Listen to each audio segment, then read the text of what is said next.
नहीं बोलेगा जय, उसकी होगी छोरी 6 6। कभी मौका मिलता है जो बोलेगा उसके लड़का होगा, और जो नहीं लड़की नहीं 6 लड़कियां। जो चीज़ अभिनव अरोरा 10 साल की उम्र में कर रहा है, वह चीज़ जया किशोरी ने 7 साल की उम्र में की। एक्चुअल में देखा जाए तो जया किशोरी एक बिजनेस वुमेन है जो धर्म का इस्तेमाल करके अपने प्रोडक्ट्स और सर्विसेज बेचती है। उस बैग को बनाने के लिए गाय के चमड़ी का यूज़ किया जाता है। आप एक नॉर्मल इंसान नहीं हो हमारी तरह। मैडम, आप एक रिलीजन को लीड कर रही हैं। देख रहे हो आप कथा वाचन इंडस्ट्री में कितना पैसा है। जो जय बोलेगा उसके घर बेटा आएगा, और जो जय नहीं बोलेगा उसके घर 6 बेटियां आएंगी। उन्होंने ये कहा कि आप मेरी बात को मत मानिए, आप अपनी रिसर्च करिए। ये कुछ सेंस बनता है? अभिनव अरोरा के बाद रिसेंटली जया किशोरी को काफ़ी ट्रोल किया जा रहा है, और ये ट्रोलिंग एक हद तक जायज़ भी है, क्योंकि जिस धर्म ने आपको इतना बड़ा बनाया उस धर्म को यूज़ करके अगर आप अपना बिजनेस चलाओगे तो जनता की नाराज़गी जायज़ है। जो चीज़ अभिनव अरोरा 10 साल की उम्र में कर रहा है, वह चीज़ जया किशोरी ने 7 साल की उम्र में की थी। जो नहीं बोलेगा जय, जो नहीं बोलेगा जय, उसकी होगी छोरी 6 6। कभी मौका मिलता है जो बोलेगा उसके लड़का होगा, और जो नहीं लड़की नहीं 6 लड़कियां।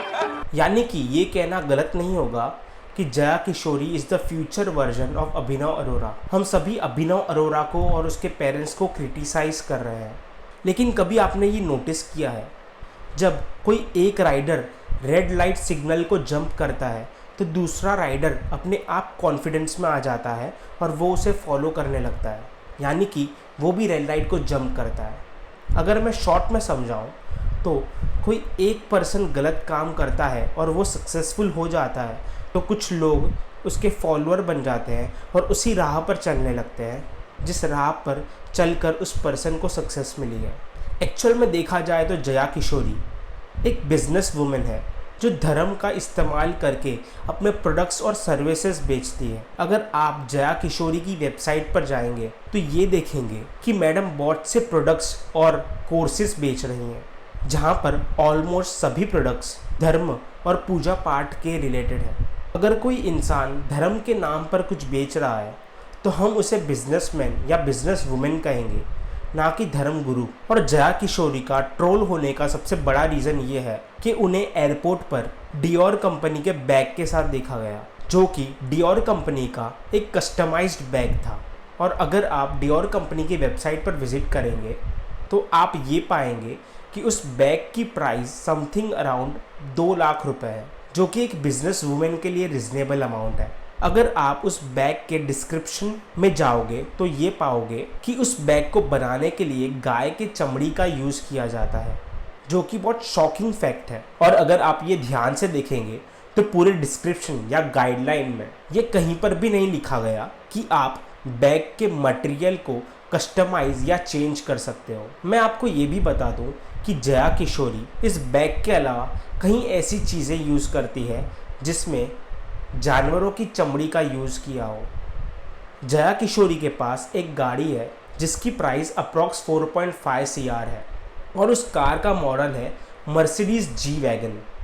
और एक बार फिर किसी बिजनेस वुमेन के लिए ये रीज़नेबल अमाउंट है। मैं आपको ये बात बता दूं कि अगर आप मर्सिडीज़ जी वैगन की डिस्क्रिप्शन चेक करेंगे तो उसमें ये क्लियरली मेंशन किया गया है कि इस कार के जो सीट है उसे नापा लेदर से बनाया गया है। मैं आपको ये बता दूं कि नापा लेदर को बनाने के लिए जानवरों की चमड़ी का यूज़ किया जाता है। जया किशोर की बातों में कॉन्ट्राडिक्शन देख रहे हैं आप? कई दर्शकों ने कहा कि कारों का भी बड़ा शौक है जया को। नहीं नहीं, मुझे फोन्स का बहुत शौक है। अच्छा, हाँ जी, कारों का नहीं। जरा बढ़िया से देवी जी 2-3 फोन बताइए जो। नहीं 2-3 नहीं, मैं नहीं, आप तो एक ही करती होंगी। हाँ, एक ही ब्रांड का यूज करती हूँ। ऐसे मैंने और भी किए हैं पर ज्यादा कंफर्टेबल मैं एप्पल के साथ ही रही हूँ। पर मुझे हर नए मतलब जो नया निकलेगा मुझे चाहिए। आई होप आप देख पा रहे हैं मैडम की बातों में कॉन्ट्राडिक्शंस और उनकी ऑडेसिटी कि वो जस्टिफिकेशंस भी दे रही हैं। मैं कोई संत साधु साध्वी नहीं हूँ। मैं एक नॉर्मल लड़की हूँ, नॉर्मल घर में रहती हूँ, परिवार के साथ रहती हूँ, आगे गृहस्थ जीवन पूर्ण रूप से जीना भी चाहती हूँ। परिवार है, दोस्त है, रिश्तेदार है, जब खुशखबरी आती है तो हम सेलिब्रेट करते हैं, एंजॉय भी करते हैं, परिवार के साथ बाहर घूमने भी जाते हैं, यानी एक नॉर्मल लाइफ जीते हैं। और ये मैंने हमेशा से क्लियर रखा है। मैंने कभी नहीं बोला मैं साधु या संत साध्वी हूँ या मैंने वैराग्य ले लिया है या किसी को लेना चाहिए। मैं जया किशोरी जी से ये कहना चाहूँगा कि आप एक नॉर्मल इंसान नहीं हो हमारी तरह। मैडम, आप एक रिलीजन को लीड कर रही हैं। आप व्यासपीठ पर बैठती हैं, जबकि कुछ ही लोगों के पास ये अथॉरिटी है और आप उनमें से एक हो। जया किशोरी जो गाड़ी यूज़ करती है वो 4.5 करोड़ की है। जया किशोरी जो घड़ी यूज़ करती है वो 12 लाख की है। जया किशोरी जो बैग यूज़ करती है वो 2 लाख की है। जया किशोरी को हर साल अपना आईफोन अपडेट करना है। देख रहे हो आप कथा वाचन इंडस्ट्री में कितना पैसा है। No investment, no education, only profit. अगर आप ध्यान से देखें तो इस प्रोग्राम में जया किशोरी बोल रही है कि जो जय बोलेगा उसके घर बेटा पैदा होगा और जो जय नहीं बोलेगा उसके घर 6 बेटियां पैदा होंगी। जो नहीं बोलेगा जय, जो नहीं बोलेगा जय, उसकी होगी छोरी 6 6। कभी मौका मिलता है जो बोलेगा उसके लड़का होगा और जो नहीं, लड़की नहीं, 6 लड़कियां। क्या ये शोभा देता है एक कथावाचक और ज्ञानी बालिका की जुबान से? हिंदू धर्म में जब लड़की पैदा होती है तब हम कहते हैं कि लक्ष्मी आई है, और यहाँ पर जया किशोरी जी कंपटीशन लगवा रही हैं कि जो जय बोलेगा उसके घर बेटा आएगा और जो जय नहीं बोलेगा उसके घर 6 बेटियां आएंगी। अब इस बात पर कुछ लोग ये बोलेंगे कि इस टाइम पर जया किशोरी काफ़ी छोटी थी और उसे इतनी समझ नहीं थी। एग्जैक्टली, मैं भी यही कहना चाहता हूँ। एक छोटी बच्ची जो कथा वाचन कर रही है, उसकी कथा सुनने के लिए लोग 9 से 10 लाख रुपए दे रहे हैं।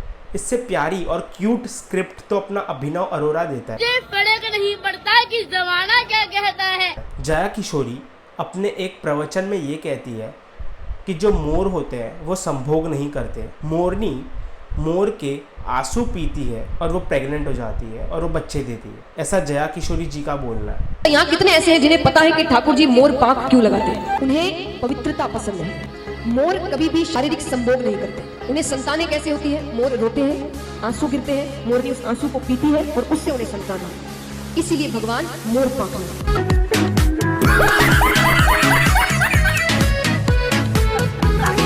लल्लन टॉप के एक इंटरव्यू में जब जया किशोरी जी को ये सवाल पूछा गया तब उन्होंने क्या कहा, देखिए। उन्होंने ये कहा कि आप मेरी बात को मत मानिए, आप अपनी रिसर्च करिए।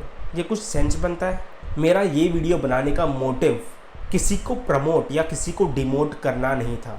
मैंने ये वीडियो इसलिए बनाया है, ये समझाने के लिए बनाया है कि जब हम किसी को अपना गुरु बनाते हैं तो हमें उसकी क्रेडिबिलिटी भी चेक करनी चाहिए कि वो पर्सन जो बोल रहा है उसमें कितनी सच्चाई है और उसके पास कितना ज्ञान है। और मेरा तो मानना ये है कि हमारे माता पिता से बड़ा गुरु कोई नहीं।